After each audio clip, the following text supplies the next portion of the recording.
آج کل پاکستان میں بھرپور سیاسی گہما گہمی جاری ہے۔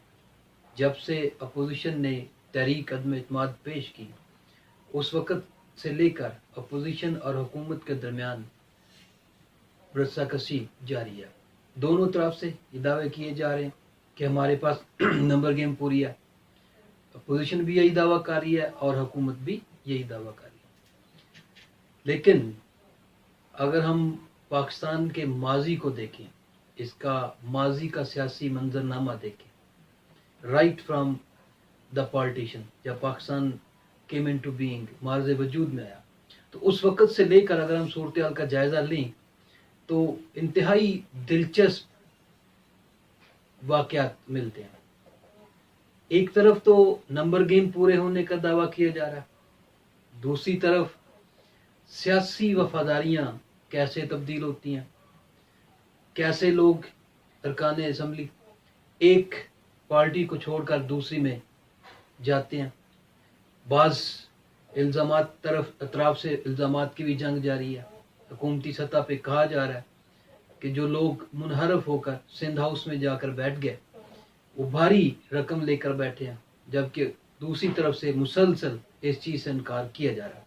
آج ہم اس ویڈیو کے اندر اس سے زیر بحث لانے کے بجائے صرف یہ دیکھیں گے کہ پاکستان میں سیاسی وفاداریاں تبدیل کرنے کا کلچر کب شروع ہوا، کون کون سا حکمران اس سے متاثر ہوا، اور کس انداز سے پاکستان کا کہ اس کلچر نے پاکستان میں ہی سیاسی نظام کو نقصان پہنچایا۔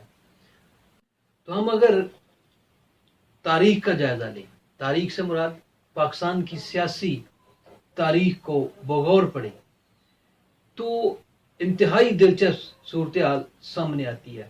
پاکستان ان ممالک کے اندر شامل ہے جہاں پہ پارلیمانی جمہوری نظام نافذ ہے، جہاں پرائم منسٹر ملک کا چیف ایگزیکٹو ہوتا ہے، وہ سارا نظام چلاتا ہے۔ ہم جانتے ہیں کہ دنیا میں جمہوریت کے اندر دو طرح کا نظام چل رہا ہے، صدارتی نظام بھی ہے اور جمہوری نظام بھی ہے۔ امریکہ کی بات کریں تو وہاں پہ صدارتی نظام ہے، صدر تمام تر اختیارات کا مالک ہوتا ہے۔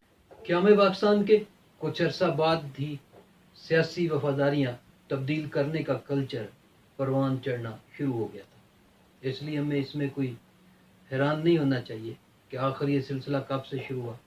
تو تاریخ، پاکستان کی سیاسی تاریخ یہ بتاتی ہے کہ اس کا آغاز قیام پاکستان کے ساتھ ہی ہوگا، جب پاکستان بنانے میں اہم کردار ادا کرنے والی مسلم لیگ ٹوٹ پھوٹ کا شکار ہو گئی۔ اس کے بہت سے ارکان اس وقت کنونشن مسلم لیگ میں چلے گئے اور کچھ دیگر سیاسی جماعتوں کا حصہ بن گیا۔ پھر یہ کلچر کبھی روکا نہیں، نان سٹاپ چل رہا ہے، کسی نہ کسی شکل کے اندر یہ کلچر آگے بڑھتا گیا، اس کو روکا جا ہی نہیں سکا۔ لہذا آج پھر موجودہ حکومت بھی اسی صورتحال سے دوچار ہے۔ پاکستان میں بننے والی ہر جمہوری حکومت کو سیاسی وفاداریاں تبدیل کرنے والے ارکان کی وجہ سے نقصان اٹھانا پڑا۔ پاکستان کی سیاسی تاریخ بتاتی ہے کہ ایوب خان برسر اقتدار آئے تو فاطمہ جناح کے کچھ حامیوں نے ایوب خان کے ساتھ ہاتھ ملا لیا۔ اسی طرح ذوالفقار علی بھٹو پر یہ الزام عائد کیا جاتا ہے کہ انہوں نے اپنے قریبی ساتھیوں کو ہمیشہ زیر عتاب رکھا اور وہ ان ساتھیوں کو بھول گئے جنہوں نے ان کی پارٹی کو مقبول اور مضبوط بنانے میں اہم کردار ادا کیا۔ آج پھر اسی صورتحال کا سامنا ہے کہ عمران خان سے کچھ لوگ ناراض ہیں، جن کا کہنا ہے کہ انہوں نے اس پارٹی کو، اس جماعت کو زمین سے آسمان تک پہنچانے میں اپنا بھرپور کردار ادا کیا، لیکن جب کامیابی مل گئی تو کپتان صاحب ان کو بھول گئے۔ اس طرح کی جھلک ہمیں ماضی میں مل رہی ہے، اور وہ ذوالفقار علی بھٹو جیسے جو پاکستان کی تاریخ کا مقبول ترین رہنما تھے، ان کی دور کی ملتی ہے کہ انہوں نے بھی ان لوگوں کو بھلا دیا جنہوں نے پارٹی کو آسمان تک پہنچایا۔ جب وہ لوگ بھول گئے، ذوالفقار علی بھٹو کی پارٹی کے جاگیردار رکن بنتے گئے، اور آہستہ آہستہ ان جاگیرداروں نے پوری طرح سے اس پارٹی پر کنٹرول حاصل کر لیا۔ بہرحال یہ سیاسی وفاداریاں تبدیل ہونا کوئی آج کا کھیل نہیں ہے، لیکن ہوا کیا؟ پھر سیاسی وفاداریاں تبدیل ہوئیں اور ذوالفقار علی بھٹو کے جاگیردار ساتھی، وہ جاگیردار جنہوں نے بڑے مخلص ساتھیوں کی جگہ لی تھی، انہوں نے ذوالفقار علی بھٹو کو چھوڑا اور جنرل ضیاء الحق کے ساتھ جا ملے۔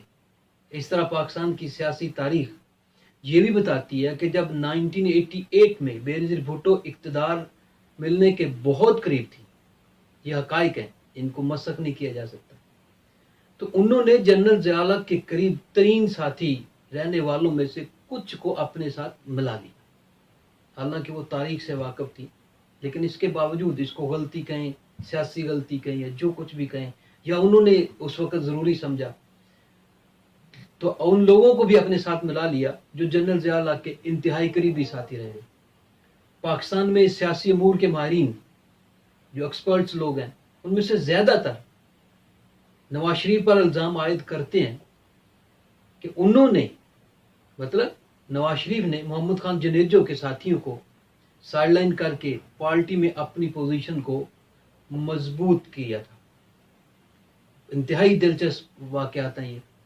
مگر پھر کیا ہوا کہ وہ نواز شریف جنہوں نے اپنے آپ کو مضبوط کرنے کے لیے محمد خان جنیجو کے ساتھیوں کو اپنے سائیڈ لائن کیا، انہیں بھی یہ وقت دیکھنے کو ملا کہ کیا ہوا۔ پاکستانیوں نے دیکھا کہ جب منظور وٹو نے نواز شریف کے خلاف بغاوت کی اور 24 گھنٹے کے اندر پنجاب اسمبلی کے ارکان کی بڑی تعداد اپنی وفاداریاں تبدیل کر چکی تھی۔ پھر 1988 میں پاکستان میں چھانگا مانگا کلچر پروان چڑھا، آج بھی اس کا بہت تذکرہ سننے کو ملتا ہے۔ پیپلز پارٹی کے اہم رہنما، یہ وہ دور تھا کہ جب پیپلز پارٹی کے اہم رہنما نون لیگ کا حصہ بن گئے اور اسی طرح نون لیگ کے کچھ رہنما پیپلز پارٹی کا حصہ بن گئے، تو یہ بھی بڑا سرگرم دور تھا۔ اب بھی اس چھانگا مانگا کی سیاست کے حوالے دیے جاتے ہیں۔ بہرحال پھر حالات پلٹے۔ 1998 میں جنرل پرویز مشرف نے پاکستان میں اقتدار سنبھالا اور مسلم لیگ نون توڑ کر مسلم لیگ قائد اعظم بنائی۔ انہوں نے صرف مسلم لیگ نون کو نقصان نہیں پہنچایا تھا، بلکہ پاکستان پیپلز پارٹی کو بھی توڑا اور وہ لوگ بھی مسلم لیگ قائد اعظم کا حصہ بنے۔ اس طرح سے یہ سلسلہ آگے بڑھتا گیا۔ تاہم 2008 میں کاف لیگ ٹوٹ پھوٹ کا شکار ہو گئی، کیونکہ اس میں زیادہ تر لوگ نون لیگ کے اور پیپلز پارٹی کے لائے تھے، جن کو عرف عام میں دوسری طرف ہم الیکٹیبلز بھی کہتے ہیں، کہ جو کبھی ہارے نہیں، اپنے حلقوں سے ہمیشہ جیتتے ہیں اور کسی بھی حکومت کے بننے اور ٹوٹنے میں بڑا اہم کردار ادا کرتے ہیں۔ بہرحال آج ہم تاریخ کے اوپر نظر دوڑا رہے ہیں کہ پاکستان کی سیاسی تاریخ میں کب کہاں پہ کس کس نے سیاسی وفاداریاں تبدیل کی اور یوں اس وقت کی حکومت کو نقصان پہنچانے میں کامیاب رہے۔